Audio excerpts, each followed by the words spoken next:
Со резултатите и симулацијата на пратенички мандати и сето тоа што предстои околу формирањето на новата влада, се чини оваа држава ниту ќе може, ниту ќе се обнови. Повторно во мултинационална Македонија многу нешта, ако не и главните, ќе зависат од албанскиот фактор и од несудениот политички опозиционер Али Ахмети. Условно речиси, изедначениот резултат во изборната единица 3 е изненадувачки, особено за ВМРО ДПМНЕ, за која неречените 10:10 мандати се рамни на пораз. Особено ако се има во предвид резултатот што своевремено го оствари носителот Владко Ѓорчев, кога освои дури 14 мандати наспроти 6 на Тито Петковски.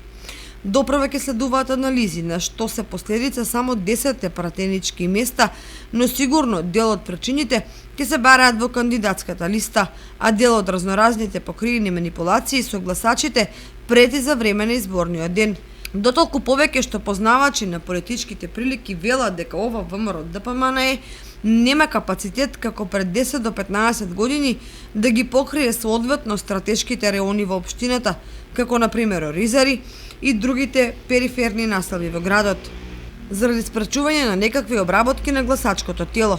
На денот на гласањето своевидно изненадување направи ДУИ, која во избирачки места во Кочани имаше свој наблюдувачи кои го следеа текот на гласањето. И додека еден дел од политичките аналитичари се чудат како се случи народот да не ги казни промената на името, двојазичноста, па и милионските афери, други се на мислење дека Мицковски шансата за успех ја пропушти во октомври 2019, кога не прифати брзи избори во декември, само неколку месеци по недобивањето датум од ЕУ како неиспорачена награда за Преспанскиот договор. Тогаш, кога нацијата беше шокирана и изневерена, наместо брза реакција, тој му даде дополнително скапоцено време на заев, што искусниот и препреден политичар знаеше максимално да го искористи и претвори во неочекуван успех.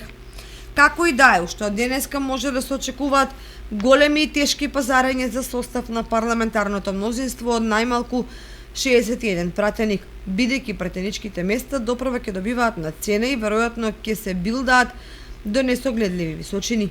Никој не може да предвиди како ќе одиграат коалицијските партнери на СДСМ, особено оние од ВМРО Народна партија, па и представниците на малцинските партии.